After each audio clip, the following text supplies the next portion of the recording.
Secret Wars is coming, and the MCU has some tough shoes to fill. How can they show off the massive scale of the comic event while also tying in everything they've been visually telling us in phases 4 through 6? I'm here to tell you how they might be able to pull it off, if they do this one thing. Welcome back, and if you're new here, welcome. On this channel, we talk all things video games and comic books. Be sure to subscribe so you don't miss another episode like this. Also, check out our Patreon, our link will be down below. So before we get into how the MCU will actually do Secret Wars, we have to bring everyone up to speed on the comic event. Secret Wars was an incredible event in 2015 from Jonathan Hickman. This basically answered the question, what would happen if the universes collapsed and all of our strongest heroes were powerless to save everyone from its destruction? Universes were collapsing, countless people died, and we saw incredible powerhouses go to desperate and extreme measures to try to save the reality, like Cyclops taking on the Pheonix Force, only to still perish.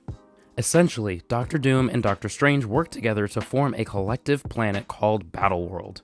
This held bits and pieces of the multiverse into one place and completely rewrote all of reality. Some of our original heroes that weren't a part of this new reality fought Doom back and managed to bring Earth back to what it was and even restart the entire multiverse. This was an incredible story with a lot of spin-offs showing what each of the Marvel characters were doing in this new reality that Doom had created.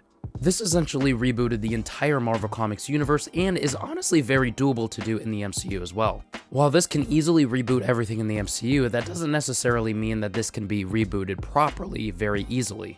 Here's what I mean.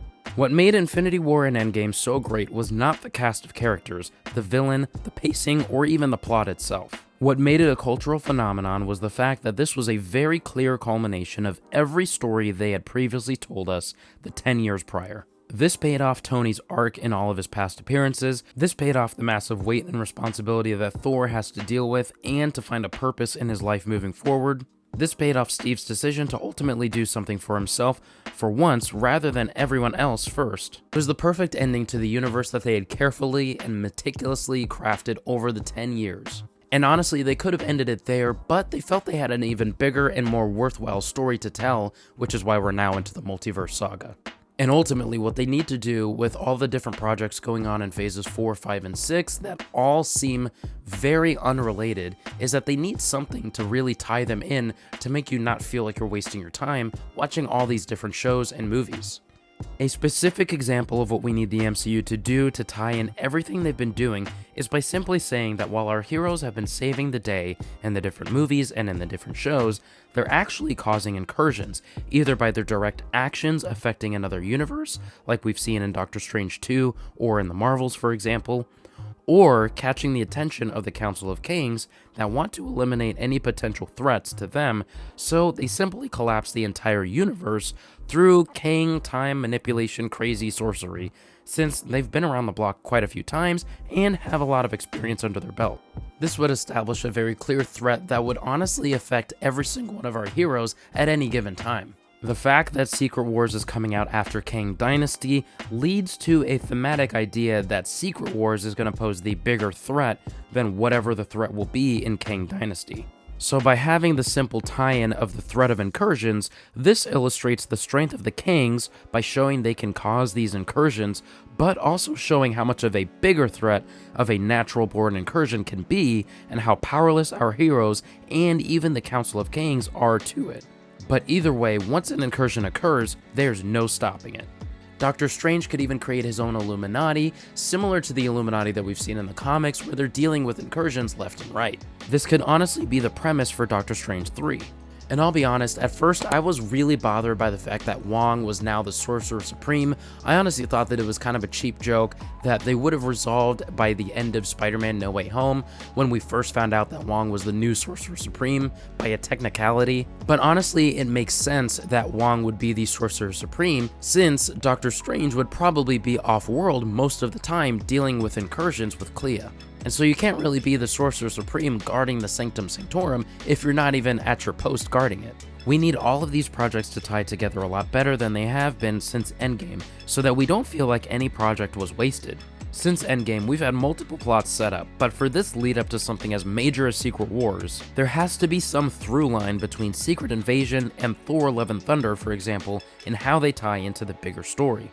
Phases 1 through 3 set up a lot of different things, but leading up to Infinity War and Endgame, it was very easy to tell that all of this was linked together to help add to the overarching plot. Thor 2, as forgettable as it was, set up the Ether, which turned out to be the Reality Stone. Captain America Civil War set up the breaking up of Avengers, which is why they weren't even united against Thanos' attack on Earth for the stones. Ant-Man even helped set up a limited understanding of the quantum realm, which was the whole reason why they could time travel in Endgame.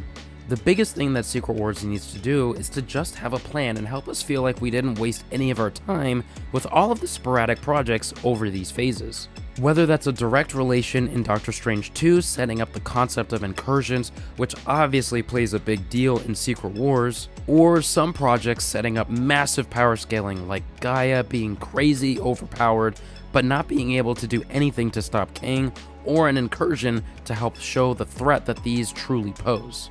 All that I'm asking the MCU to do is to just have a plan, because so far the biggest letdown in my opinion was the lack of proper build-up to something as big as Secret Invasion. This was a massive event in the comics which had huge ramifications, but what we ended up getting was a series that feels completely skippable. Let me know down below if you want me to do a breakdown of the things that I liked and didn't like in Secret Invasion. The big thing that Secret Wars needs is a plan. That's not too much to ask for. But with what we've been getting lately, it still needs to be said. In Secret Wars, we could and probably will see a big resurgence of old actors in previous Marvel movies coming back, since this will clearly be dealing with the multiverse. We're sure to see something like the previous Spider-Man, or even Robert Downey Jr. returning as Superior Iron Man, so he's not treading on old, tired ground. But is bringing these people back enough? What Secret Wars needs is not nostalgia or bringing back old people, it's simply a plan. You'll want to see this video where I talk about why the MCU shouldn't rely on so much nostalgia, and why that would be ultimately a big downfall for the MCU.